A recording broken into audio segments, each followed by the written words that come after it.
Morning every student. हम जो कल चल रही थी, जहाँ पे थे हम कल, एक बार मैं उसको पुनः आपको रिवाइज कर देता हूँ। जहाँ से हमने कल अपना टॉपिक शुरू किया था, नया टॉपिक शुरू किया था, पैसिव वॉइस। ठीक है। अब हमने सबसे पहले ध्यान रखना है, आपको एक्टिव पैसिव के बारे में बताया कि एक्टिव क्या होता है, पैसिव क्या होता है। ठीक है। इसके बाद किसी भी वाक्य को, जो एक्टिव वाला वाक्य होता है, उस एक्टिव वाले वाक्य को किस तरह से हम एक पैसिव वॉइस में बदलते हैं, तो उसके कुछ रूल्स चल रहे थे, जिसमें हमने 4 या 5 पॉइंट हम लिख चुके हैं। अब उसमें 6वां पॉइंट जो आएगा, जो मैं आपको लास्ट में बता रहा था कि जो सबसे अधिक महत्वपूर्ण है, ध्यान रखना है कि जब हम एक्टिव से पैसिव में वाक्य को चेंज करते हैं, तो जो सबसे महत्वपूर्ण चीज होती है वो होती है हेल्पिंग वर्ब। ध्यान रखना है, क्योंकि हेल्पिंग वर्ब एक ऐसी चीज होती है जो एक वाक्य को दूसरे वाक्य से अलग करती है, डिफरेंट पैदा करती है। उसके अंतर्गत without any helping verb we can not identify of any sentence. ध्यान रखना है, बिना हेल्पिंग वर्ब के हम किसी भी वाक्य को नहीं पहचान सकते हैं। तो इसलिए आज हम, और एक चीज ध्यान क्या रखनी है कि जैसे हमारे 3 टेंस होते हैं, प्रेजेंट, पास्ट और फ्यूचर। प्रत्येक टेंस के 4-4 भाग होते हैं। इस तरह से हमारे टोटल कितने टेंस होते हैं, 12। और 12 में से जो 12 टेंस होते हैं, उन 12 में से 4 टेंस ऐसे होते हैं जिनकी एक्टिव से पैसिव नहीं बनती है। ध्यान रखना है, जिसके अंतर्गत प्रेजेंट परफेक्ट कंटिन्यूअस आता है, पास्ट परफेक्ट कंटिन्यूअस आता है, और एक आता है फ्यूचर परफेक्ट कंटिन्यूअस और फ्यूचर कंटिन्यूअस। यानी कि 2 होते हैं फ्यूचर के, एक प्रेजेंट का और एक पास्ट का। इस तरह से 4 टेंस ऐसे होते हैं जिनकी एक्टिव से पैसिव नहीं बनती है। अतः 8 टेंस की एक्टिव से पैसिव बनाई जाती है। अब यहाँ पे हम आपको आज उसी हेल्पिंग वर्ब के बारे में बताने जा रहे हैं, जिनके द्वारा हम एक्टिव से पैसिव में जब वाक्य को चेंज करेंगे तो किस सहायक क्रिया का प्रयोग करते हैं, उसी अनुसार मैं आपको यहाँ पे बताने जा रहा हूँ। तो ध्यान रखना है। अब अपना पॉइंट नंबर जो 6वां आएगा नेक्स्ट, वो हेल्पिंग वर्ब का ही आएगा कि मान लीजिए हमारा कोई भी एक्टिव वाला वाक्य प्रेजेंट इंडेफिनिट का है, और जब उस वाक्य की हम पैसिव बनाते हैं तो फिर कौन सी सहायक क्रिया का उसमें प्रयोग किया जाता है, तो उन्हीं से संबंधित हम आपको यहाँ पे बताने जा रहे हैं। तो ये सबसे महत्वपूर्ण चीज है इसके अंतर्गत, क्योंकि आप चाहे किसी भी टेंस की पैसिव बनाएं, चाहे प्रेजेंट की हो, चाहे पास्ट की हो, चाहे फ्यूचर की हो, लेकिन सबसे महत्वपूर्ण चीज उसके अंतर्गत सहायक क्रिया होती है। क्योंकि बनाने का जो पैटर्न होता है, प्रत्येक टेंस को बनाने का जो पैटर्न होता है वो सेम होता है।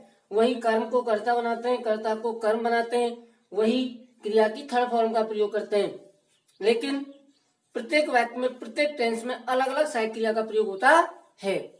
तो इसलिए अब हम यहाँ पे उसी संबंधित आपको बताने जा रहे हैं। तो 6वां पॉइंट है अपना, तो इसमें क्या लिखना है, एक्टिव से पैसिव बनाते समय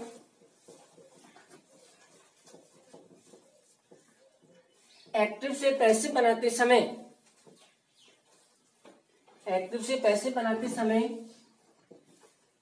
एक्टिव वाले वाक्य में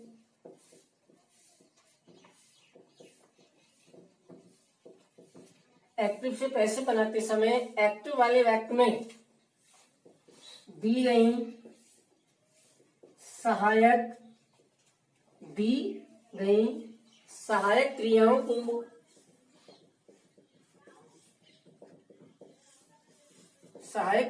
को निम्न प्रकार से बदला जाता है।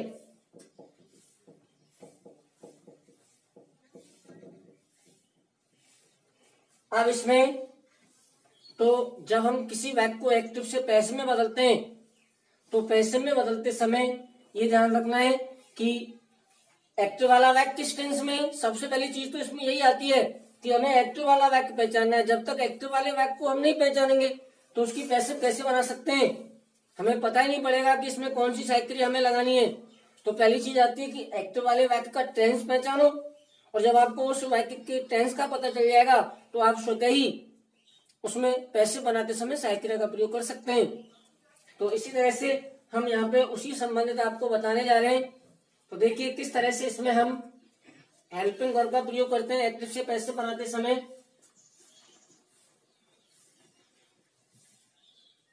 अब यहाँ पे मैं कुछ कॉलम बनाने जा रहा हूं, जिसमें सबसे पहला कॉलम आता है हमारा टेंस का। पहला फर्स्ट कॉलम जो आएगा वो आएगा टेंस का। इसके बाद आता है आपका वॉइस का। वॉइस के बाद नेक्स्ट कॉलम जो आएगा, जो अपने 4 टेंसेज होते हैं, इंडेफिनिट, कंटिन्यूअस, परफेक्ट और परफेक्ट कंटिन्यूअस। तो पहला आता है इंडेफिनिट, दूसरा आता है कंटिन्यूअस, तीसरा आता है परफेक्ट और अंतिम आता है परफेक्ट कंटिन्यूअस। इस तरह से अपने 1 2 3 4 5 6 कॉलम होते हैं। इसमें करना क्या है, बनाना किस प्रकार से, बनाते किस प्रकार से सभी देखो कि अपना जैसे पहला कॉलम है फर्स्ट कॉलम के अंतर्गत केवल हमें टेंस का नाम लिखना है। जो 3 टेंस हैं, प्रेजेंट, पास्ट, फ्यूचर, इन 3 टेंसों के नाम लिखने। वॉइस वाला जो कॉलम आएगा, इस वॉइस वाले कॉलम के अंतर्गत हमें केवल 2 चीजें लिखनी पड़ेंगी, एक्टिव और पैसिव।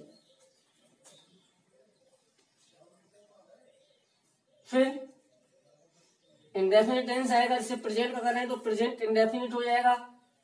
ऐसे ही प्रेजेंट कंटिन्यूअस हो जाएगा तुम्हारा, ऐसे तुम्हारा प्रेजेंट परफेक्ट हो जाएगा और अंतिम प्रेजेंट परफेक्ट कंटिन्यूअस हो जाएगा। ध्यान रखना है। इस तरह से ये कॉलम बनाने, ये कॉलम थोड़ा छोटा स्मॉल, ये भी थोड़ा आप इसको छोटा बना सकते हैं, क्योंकि इसके अंतर्गत केवल हमें क्रॉस का निशान लगाना है। क्यों? क्योंकि तीनों टेंसों के जो अंतिम टेंस होते हैं, उन अंतिम टेंस की पैसिव नहीं बनती है, इसलिए इसको हम छोटा कॉलम बना सकते हैं आप चाहे तो। अब देखो किस तरह से हम सहायक क्रियाओं का प्रयोग करते हैं। ध्यान रखना, यहाँ पे 2 चीज लिखने वाले हैं। पहले लिखेंगे एक्टिव। सबसे पहले हम यहाँ पे जैसे डाल दिया, हमारा पहला टेंस आएगा प्रेजेंट। पहला प्रेजेंट टेंस आता है। अब सबसे पहले यहाँ पे लिखना है हमें एक्टिव।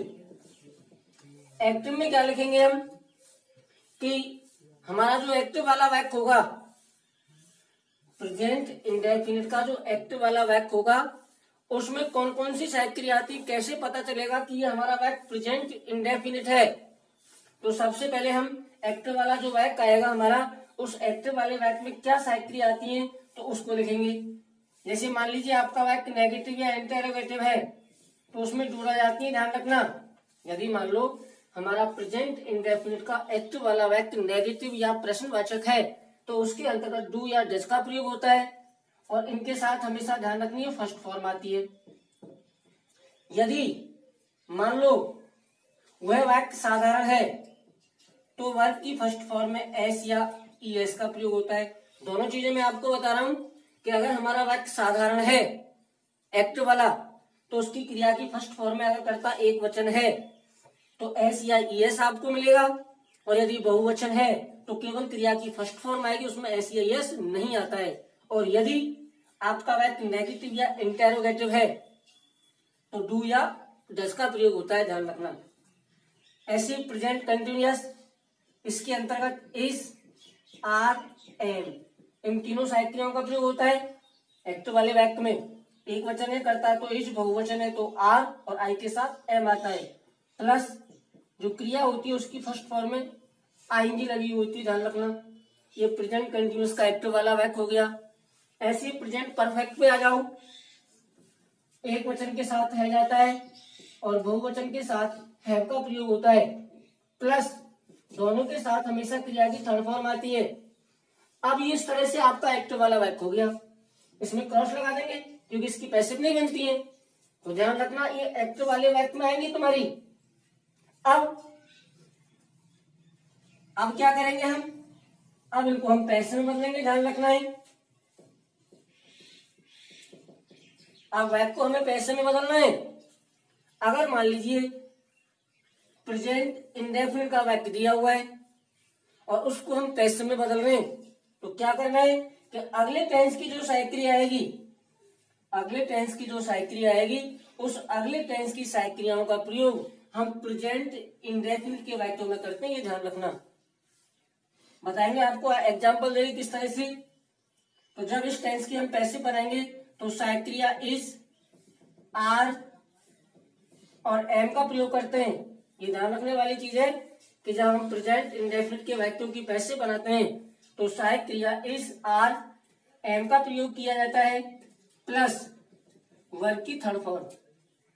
ये तो फिक्स है, चाहे किसी भी टेंस की हम पैसिव बनाएं हमेशा क्रिया की थर्ड फॉर्म आती है।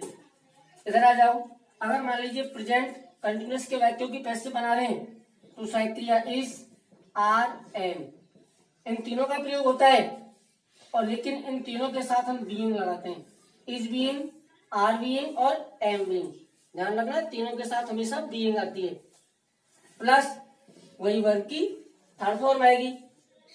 प्रेजेंट परफेक्ट पे आ जाओ, अगर प्रेजेंट परफेक्ट के वाक्यों की हम पैसिव बना रहे हैं तो सहायक क्रिया हैज और हैव दोनों आती हैं, प्लस इन दोनों के साथ हम बीन लगाते हैं, हैज बीन और हैव बीन, और अंत में क्रिया की थर्ड फॉर्म आती है, और यहाँ पे लगा देंगे क्रॉस, क्योंकि इस वाक्य की पैसिव नहीं बनती है।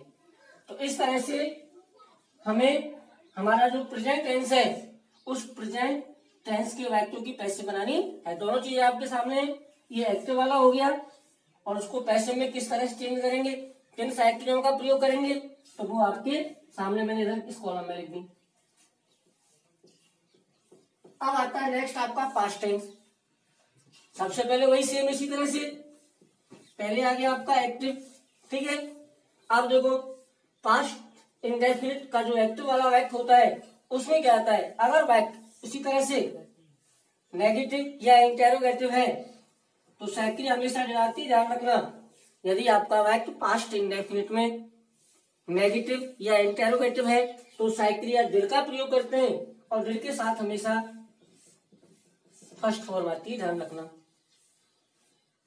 और यदि आपका वाक्य साधारण है तो ध्यान रखना हमेशा वर्ब की सेकंड फॉर्म आती है, ध्यान रखना। यदि वाक्य हमारा पास्ट इंडेफिनिट में एक्टिव वाला वाक्य नेगेटिव या इंटेरोगेटिव है तो डिड का प्रयोग करते हैं, और डिड के साथ हमेशा फर्स्ट फॉर्म आती है। यदि वह वाक्य हमारा साधारण है तो हमेशा क्रिया की सेकंड फॉर्म आती है।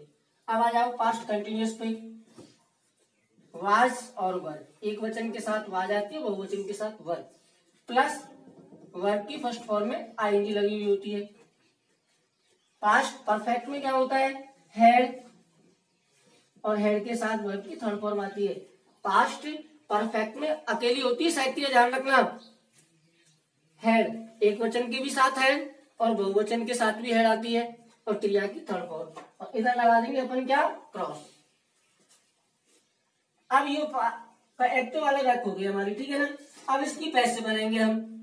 अब देखो पैसिव किस तरह से बनाएंगे, मान लीजिए हम पास्ट इंडेफिनिट के वाक्यों की पैसिव बना रहे हैं, तो ये जो सहायक क्रियाएं हैं वाज और वर, इनका प्रयोग इस टेंस में होगा, ध्यान रखना है, इंडेफिनिट में, प्लस इनके साथ वर्ब की थर्ड फॉर्म आएगी।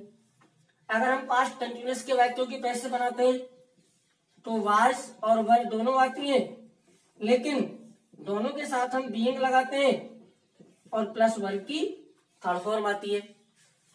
अगर पास्ट परफेक्ट पे आते हैं तो हैड तो आती है, लेकिन हैड के साथ हमें बीइंग लगाना है और प्लस वर्ब की थर्ड फॉर्म आती है, और यहाँ पे लगा दो क्रॉस। इस तरह से हमें पास्ट के वाक्यों की पैसिव बनानी है। अब आएंगे हमारा जो अंतिम टेंस है फ्यूचर।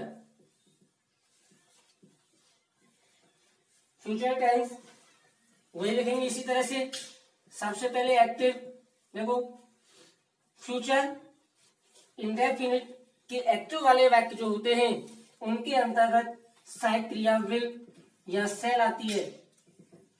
अक्सर हम कहते हैं कि आई और वी के साथ सेल, बाकी सभी के साथ विल, लेकिन आज हम किसी भी बहुवचन कर्ता के साथ सेल का प्रयोग कर सकते हैं। कोई भी यदि कर्ता हमारा बहुवचन है तो उसके साथ भी हम सेल का प्रयोग कर सकते हैं, जैसे दे, तो उसके साथ भी हम सेल लगा सकते हैं, हमारा वाक्य 100% सही होता है, प्लस वर्ब की फर्स्ट फॉर्म आती है इसमें, कंटिन्यूअस पे आ जाओ, और इस फ्यूचर कंटिन्यूअस के वाक्यों की पैसिव नहीं बनती है, ध्यान रखना। फ्यूचर परफेक्ट पे आ जाओ, इसमें आती है विल, हैव और शैल हैव, प्लस दोनों के साथ क्रिया की थर्ड फॉर्म आती है, और यहां इस टेंस की पैसिव नहीं बनती है, फ्यूचर परफेक्ट कंटिन्यूअस की। ये एक्टिव वाला वाक्य हो गया। अब आएंगे हम पैसिव पे। आप देखो पैसिव किस तरह से बनाएंगे इस वाक्यों की। मान लीजिए यदि हम फ्यूचर इंडेफिनिट के वाक्यों की पैसिव बना रहे हैं तो साइक्लिया विल आती है और शैल भी आती है, लेकिन इन दोनों के साथ हम बी का प्रयोग करते हैं, विल बी और शैल बी, प्लस वर्ब की थर्ड फॉर्म आती है। इसकी पैसिव आपकी बनती है ही नहीं है फ्यूचर कंटिन्यूअस की। अब आ जाओ परफेक्ट पे, विल हैव का प्रयोग करते हैं, ऑब्लिक शैल हैव भी आता है, लेकिन हमें इन दोनों के साथ बीन लगाना है, विल हैव बीन और शैल हैव बीन, और प्लस वही आपकी वर्ब की थर्ड फॉर्म, इसमें क्रॉस लगा देंगे क्योंकि इस वाक्य की पैसिव नहीं बनती है। तो इस तरह से हम जब किसी भी टेंस की वाक्य की पैसिव बनाते हैं तो उसको इस तरह से हम साइक्लियों का प्रयोग करते हैं, ये ध्यान रखना है। अब सबसे पहले क्या करेंगे, प्रत्येक विद्यार्थी इसको नोट करेंगे, फिर उससे आगे नेक्स्ट हम बढ़ेंगे। तो इस तरह से ध्यान रखना है कि जब हम एक्टिव से पैसिव बनाएंगे तो हमें किस तरह से साइक्लियों का प्रयोग करना है, ये ध्यान रखना है। सबसे बड़ी चीज इसके अंतर्गत ये है, अगर हमारी साइक्लिया गलत हो जाएगी तो पूरा वाक्य गलत होगा, इसलिए विशेष ध्यान रखना है हेल्पिंग वर्ब का। टेंस पहचान करके टेंस का वाक्य पहचानना है, कौन सी टेंस का वाक्य है तो फिर उसमें हमने कौन सी टेंस की साइक्लिया लगानी है, ये ध्यान रखना है। अब इसमें देखो अगला जो आएगा हमारा नेक्स्ट इसके अंतर्गत, वो हम अभी 2 पॉइंट और है इसके अंतर्गत। 2 पॉइंटों को कराने के बाद हम फिर इसके स्टेप बाय स्टेप जो इसकी प्रक्रिया है बनाने की एक्टिव से पैसिव की बोलेंगे। अब यहाँ पे जो अपने रूल्स हैं वो ध्यान रखना, इस तरह से कंप्लीट होते हैं। और एक चीज क्या ध्यान रखनी है, प्रोनाउन ध्यान रखना है। मैं आपको बता रहा हूं कि जब एक्टिव से पैसिव बनाते हैं तो केवल एक सब्जेक्टिव होता है, इसको हम कर्ता कारक कहते हैं, और एक होता है ऑब्जेक्टिव जिसे हम कर्म कारक कहते हैं। इन दो ही प्रोनाउन को चेंज करते हैं। जैसे किसी कर्ता कारक आई है कर्ता के स्थान पर, अगर मान लीजिए उसको हम कर्म बना रहे हैं तो मी आएगा, यदि कर्म के स्थान पर मी है और उसको कर्ता बना रहे हैं तो उसका कर्ता कारक आई आएगा, ये ध्यान रखना है। बाकी इसमें जो पॉसेसिव होता है, संबंध कारक होता है, वो चेंज नहीं होता है। माई का माई रहता है, अवर का अवर ही आता है, यूअर का यूअर ही आता है। अब देखो अगला तो लेने वाले इसके अंतर्गत हम, अब हमने जो यहाँ पे ये जो अभी आपको चार्ट बनाया साइक्लिया वाला, जस्ट इसके नीचे आपको अगली लाइन में शीर्षक के रूप में डालना है DOUBLE OBJECT, डबल ऑब्जेक्ट। तो ये डालेंगे अपना शीर्षक। नेक्स्ट आगे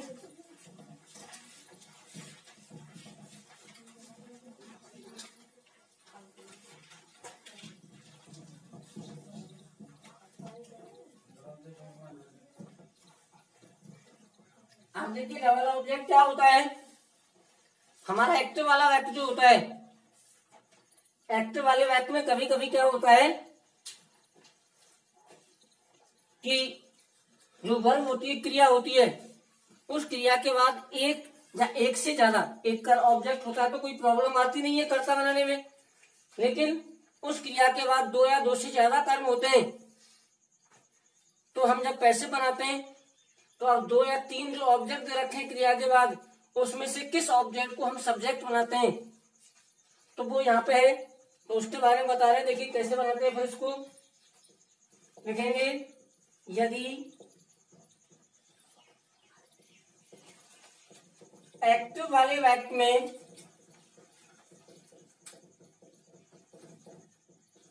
यदि एक्टिव वाले वाक्य में क्रिया के बाद, यदि एक्टिव वाले वाक्य में क्रिया के बाद दो या दो से अधिक,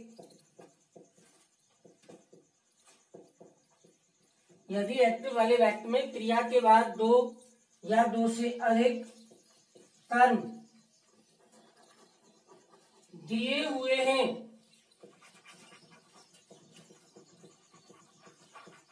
तो पैसिव बनाते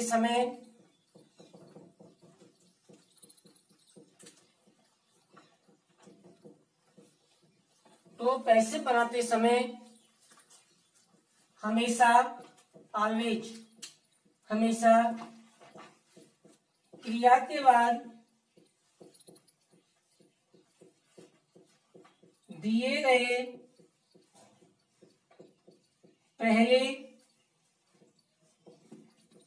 कर्म को ही कर्ता बनाया जाता है। तो ये ध्यान रखना है, अगर मान लीजिए हमारे एक्टिव वाले वाक्य में क्रिया के बाद क्या होता है, कभी कभी दो या दो से ज्यादा ऑब्जेक्ट दिए होते हैं, कर्म दिए हुए होते हैं, तो जब हम पैसिव बनाते हैं तो क्या ध्यान रखना है कि पैसिव बनाते समय हमेशा ही हमें जो क्रिया के बाद जो पहला कर्म दिया हुआ है उस पहले ही कर्म को कर्ता बनाना है, ना कि दूसरे कर्म को। दूसरे कर्म को कर्ता कब बनाते हैं हम, उसको मैं आपको बता रहा हूं कि अगर मान लो क्रिया के बाद जो पहला कर्म है वो कर्ता बनाने योग्य नहीं है तो ही हमें दूसरे कर्म को कर्ता बनाना है, अन्यथा हमेशा ध्यान रखना है कि क्रिया के तुरंत बाद जो ऑब्जेक्ट है उसी को आपको सब्जेक्ट बनाना है। तो इस तरह से डबल ऑब्जेक्ट में आपको ये ध्यान रखना है कि जब क्रिया के बाद दो या दो से ज्यादा ऑब्जेक्ट हो तो जब हम पैसिव बनाते हैं तो हमेशा ध्यान रखना है कि जो तुरंत बाद क्रिया के बाद पहला ऑब्जेक्ट दिया हुआ है उस पहले ही कर्म को कर्ता बनाना है। अब नेक्स्ट इसी के अंतर्गत अगला जो चैप्टर आएगा, इसमें पॉइंट आएगा, वो क्या आता है हमारा, अनइम्पोर्टेंट सब्जेक्ट।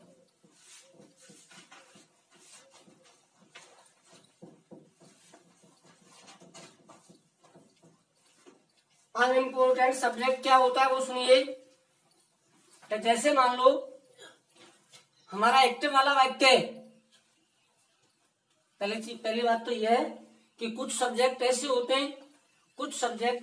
हैं, जब हम एक्टिव वाले वाक्य को पैसिव में बदलते हैं तो अनइम्पोर्टेंट होते हैं, उनका कोई महत्व नहीं होता है।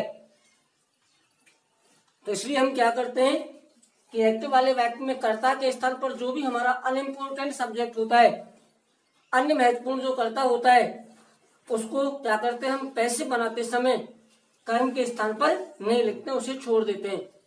और ये भी ध्यान रखना है इसके साथ साथ कि जब कर्ता को हम कर्म के स्थान पर नहीं लिख रहे हैं तो वाई का प्रयोग भी नहीं करते। ये ध्यान रखना, वाई का प्रयोग केवल तभी किया जाता है जब हम सब्जेक्ट को ऑब्जेक्ट बनाते हैं, और जब सब्जेक्ट को ऑब्जेक्ट नहीं बनाते हैं, कर्ता को कर्म नहीं बनाते हैं, तो वाई का प्रयोग भी नहीं करते हैं, ये ध्यान रखना। तो अब उसी के बारे में आपको बताने जा रहे हैं कि अनइम्पोर्टेंट सब्जेक्ट कौन कौन से होते हैं। देखिए, कभी कभी एक्टिव वाले वाक्य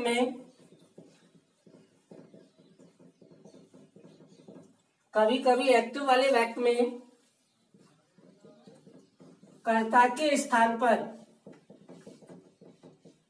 कभी एक्टिव वाले वाक्य में कर्ता के स्थान पर ऐसे सब्जेक्ट यानी कि कर्ता, ऐसे सब्जेक्ट कोष्टक में कर्ता लिखा हमने हिंदी में, दिए हुए होते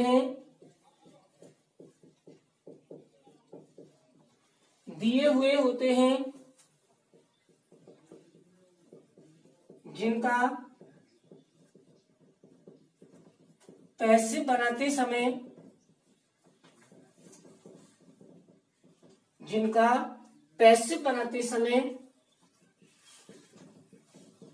कोई महत्व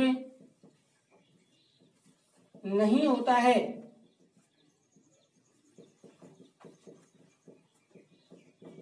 जिनका पैसे बनाते समय कोई महत्व नहीं होता है, अतः ऐसे कर्ताओं को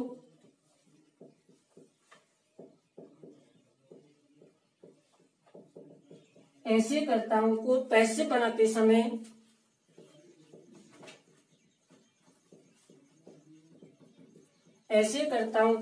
बनाते समय छोड़ दिया जाता है। उन्हें कर्म के स्थान पर नहीं लिखा जाता है।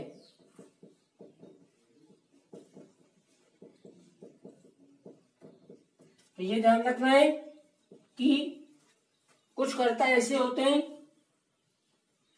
जो एक्टिव वाले वाक्य में जो कर्ता के स्थान पर जो सब्जेक्ट होते हैं ना दिए हुए होते हैं, वो ऐसे होते हैं जिनका पैसे बनाते समय कोई महत्व नहीं होता है। ध्यान रखना। तो हम क्या करते हैं कि जब पैसे बनाते हैं तो पैसे बनाते समय ऐसे कर्ताओं को हम छोड़ देते हैं, उन्हें कर्म के स्थान पर नहीं लिखते। ध्यान रखना। और इसके साथ ये भी ध्यान रखना कि जब कर्ता को हम कर्म नहीं बना रहे हैं तो हम वाई का प्रयोग भी नहीं करते हैं। वाई तभी लिखते हैं जब कर्ता को कर्म बनाते हैं। अब देखो, अब ऐसे कर्ता कौन कौन से हैं जिनको हम पैसे बनाते समय नहीं लिखते हैं, जो अनइम्पोर्टेंट होते हैं। तो क्या लिखेंगे? अतः सभी थोड़ी होते हैं, कुछ ही होते हैं। अतः ऐसे कर्ता निम्न है। अब देखो भाई, कौन कौन से सब्जेक्ट होते हैं आपके जो अनइम्पोर्टेंट होते हैं, उनको लिखते नहीं है हम। यहाँ पे आपको बता रहा हूं कौन कौन से लिखिए। जैसे आपका सबसे पहले लिखा हमने वी, डब्ल्यू। ध्यान रखना, बी आपका अनइम्पोर्टेंट सब्जेक्ट होता है। इसके बाद आता है आपका दे, पहला बी, फिर दे, वी आ गया, दे आ गया। ये मैन, ये बॉय, चिल्ड्रन, ये अनइम्पोर्टेंट सब्जेक्ट है सारे के सारे। अगर इनमें से कोई भी कर्ता के स्थान पर आता है, ध्यान रखना, तो फिर उसे हमें पैसिव बनाते समय कर्म के स्थान पर नहीं लिखना है। ठीक है, ध्यान रखना ये। तो वी, दे, ये मैन, ये बॉय, चिल्ड्रन। इसके साथ आता है इसमें people, all of people, all of them, all of them, someone, somebody, everyone,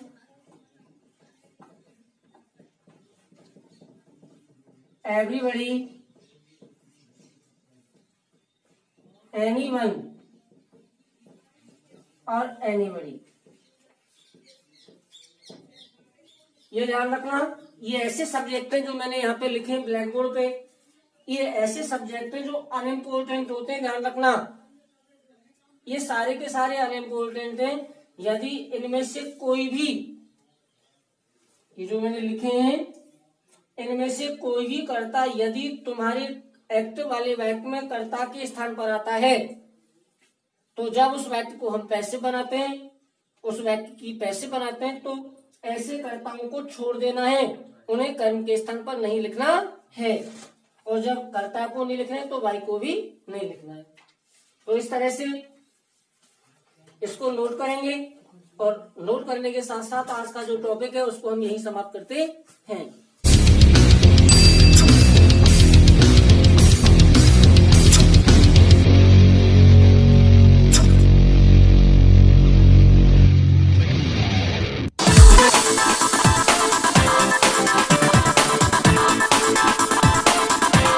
धन्यवाद।